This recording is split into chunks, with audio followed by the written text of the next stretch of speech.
Imagina una colina verde al borde del Mar del Norte, el viento cortando la brisa y, en lo alto, un gigante de acero que, sin aviso, comienza a inclinarse como un árbol que pierde su equilibrio. Esa imagen, tan cinematográfica como improbable, no pertenece a una película, sino a un vídeo real que llegó desde Krummhorn, en Frisia Oriental, Alemania. El 9 de agosto pasado ocurrió algo que, a simple vista, podría parecer un acto de fuerza casi folclórico. Un grupo de agricultores, con tractores y cuerdas, derribó un molino eólico de 37 toneladas. El molino se inclinó despacio, como si alargara sus últimos segundos de majestuosidad, y luego cayó con un estruendo que se sintió en las redes sociales. Lo que comenzó como una acción directa se transformó en una polémica con múltiples caras, y lo que hoy les cuento no se limita a la caída del aparato, sino a todo lo que esa caída dejó a su paso. En los primeros segundos del vídeo se ve la composición perfecta de tensión. Tractores alineados, cuerdas tensas y la torre cediendo lentamente bajo un cielo claro.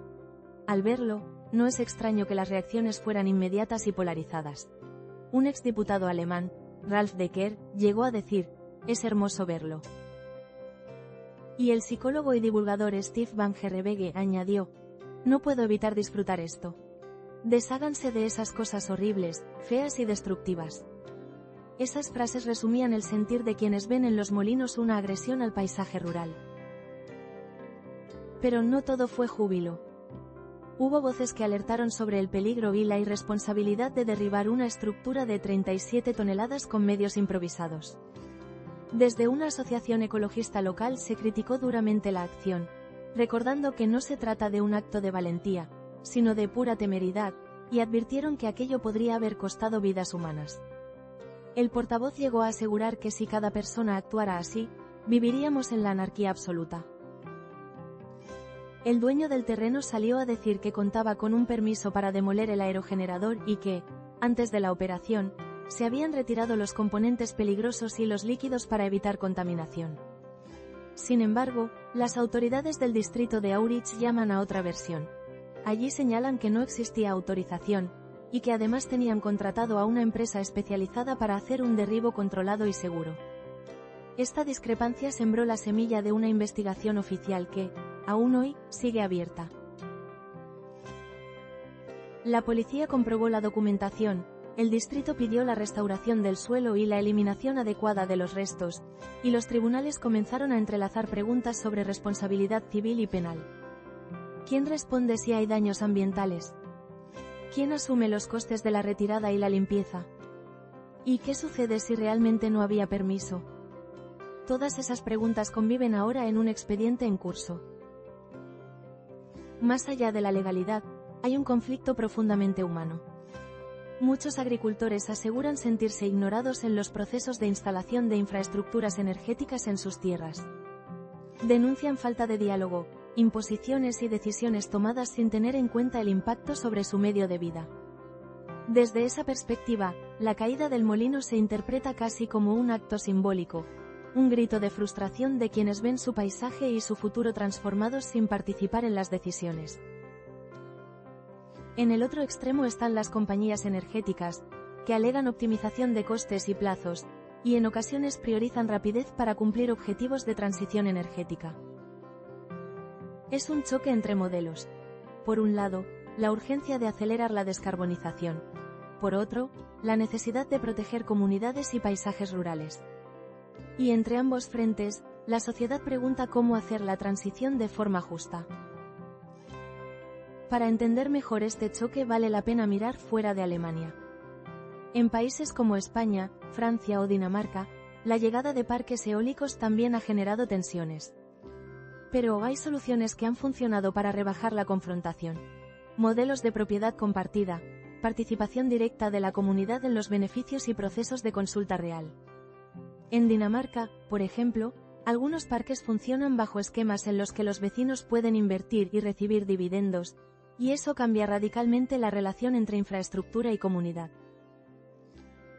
Como en toda gran transformación, la clave suele estar en el equilibrio entre la técnica y lo humano.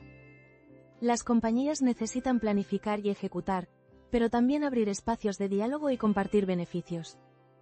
Las comunidades rurales reclaman respeto por su entorno y compensaciones reales cuando se instalan infraestructuras en sus tierras. Cuando esos elementos se combinan, la energía eólica puede pasar de ser un foco de conflicto a un motor de cohesión social. Volviendo al vídeo que provocó todo, la viralización fue instantánea. TikTok, Twitter, Facebook y grupos locales se llenaron de opiniones, imágenes y teorías. Algunos celebraban la caída casi como una liberación del paisaje, otros enmudecían ante el riesgo de la maniobra. Y en medio, los hechos. Piezas de acero en el suelo, cableados, restos que alguien tendría que retirar y un proceso judicial que dictará responsabilidades. El debate público que surgió también puso sobre la mesa preguntas más amplias sobre la seguridad de las operaciones en el rural y la capacidad de las administraciones para garantizar procedimientos seguros. ¿Es aceptable que un particular actúe por su cuenta si él cree tener derecho sobre su terreno? ¿Dónde termina la legítima protesta y dónde empieza la ilegalidad que pone en riesgo a terceros? Esas líneas, a veces borrosas, serán definidas por jueces y técnicos, pero también por la opinión pública. No podemos ignorar la dimensión medioambiental. Las autoridades locales aseguraron que, antes del derribo, se retiraron los líquidos y componentes peligrosos para evitar contaminación. Aún así, los técnicos han de revisar el estado del suelo, comprobar contaminantes y decidir las medidas de restauración necesarias. La responsabilidad ambiental no se resuelve con un gesto simbólico, exige protocolos y profesionales. Mientras tanto, en la esfera política, la historia también dejó frases para la reflexión. Para unos, la caída fue la expresión de un hartazgo acumulado. Para otros, la prueba palpable de que la protesta necesita cauces legales y seguros. Y en medio, la ciudadanía observa y valora. Apoyar a los agricultores o exigir respeto por la ley y la seguridad. En muchos casos, la respuesta dependerá de cómo se aborden las siguientes etapas del conflicto. Si ampliamos la mirada, la energía eólica sigue siendo un pilar de la transición hacia fuentes limpias.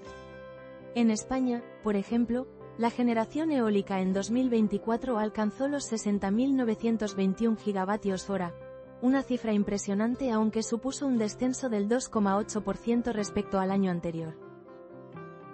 En noviembre se registró la mayor reducción de producción, con un valor un 30,8% inferior al mismo mes de 2023. Sin embargo, en los meses de febrero, junio, julio y septiembre la generación eólica nacional fue superior a la del 2023, y además fueron las producciones mensuales más elevadas hasta la fecha para cada uno de esos meses, excepto en julio. A nivel territorial, Castilla y León se situó como la comunidad que más energía eléctrica produjo en 2024 a partir del viento, con 12.515 gigavatios hora, lo que representa el 20,5% de toda la energía eólica generada en España. Aragón fue la segunda en producción con 11.458 gigavatios hora, el 18,8%, y además lidera en proporción de energía eólica dentro de su mix energético con un 52,3%. Navarra destaca por su elevada proporción de generación eólica en su mix, alcanzando un 50,5% en 2024, frente al 41,0% en 2023. Esos datos muestran dos cosas a la vez. Por un lado, el potencial enorme del viento como fuente de electricidad. Por otro, la complejidad de integrar esa potencia en territorios con identidades y economías propias. La energía que llega a los hogares no solo tiene un impacto técnico, sino también social y paisajístico. Y cuando ese impacto no se gestiona con sensibilidad, las tensiones afloran. Volvamos ahora al caso puntual de Krummhorn y miremos hacia adelante. El proceso judicial seguirá su curso y, probablemente, tardará en cerrarse. Las órdenes de restauración, las investigaciones policiales y las posibles sanciones administrativas marcarán los próximos meses. Pero lo más importante es el debate que la caída evocó. Cómo construir transiciones justas, cómo escuchar a quienes viven en el territorio y cómo evitar que la frustración acumule acciones peligrosas. Si hay una lección clara que deja esta historia es que las soluciones técnicas sin impactos sociales pueden generar reacciones inesperadas. Derribar un molino con tractores no resuelve el problema de fondo, aunque dramatiza la protesta. Y a la vez, imponer proyectos sin diálogo no es la forma más eficaz de avanzar hacia un futuro descarbonizado. El desafío es combinar la urgencia climática con la justicia territorial. Hay caminos posibles: participación financiera de los vecinos, beneficios compartidos, consultas reales y procesos de planificación en los que la voz del rural no sea decorativa. También protocolos de seguridad estrictos para cualquier desmontaje, y espacios neutrales de mediación cuando las tensiones escalen. Porque, al final, conviene recordar que la transición energética tiene que ser colectiva si queremos que sea duradera. La imagen del molino cayendo quedará en Internet como un símbolo contradictorio. Para algunos, un acto de resistencia; para otros, un peligro que nunca debió haberse producido. Lo que hoy nos deja el acontecimiento es mucho más que el ruido de una caída. Es una llamada a repensar cómo hacemos las cosas cuando lo que está en juego no es solo el paisaje, sino la convivencia y el futuro de comunidades enteras. Y mientras esperamos a que la justicia zanje responsabilidades y a que los técnicos completen la restauración, conviene preguntarse qué modelo de transición queremos. Uno impuesto desde arriba, con el riesgo de generar fracturas, o uno construido desde abajo, con participación y reparto de beneficios. Esa elección determinará si historias como la de Krummhorn permanecen como episodios aislados o se convierten en un impulso para cambiar la forma en que hacemos las cosas. Para terminar, imaginen de nuevo aquella colina, ahora vacía, con la base del molino convertida en un montón de chatarra y con el viento que sigue soplando imperturbable. Ese paisaje podría ser el comienzo de una nueva conversación, o la prueba de que no supimos escuchar a tiempo. La decisión, como casi siempre, depende de las personas que están dispuestas a dialogar y a diseñar soluciones inteligentes.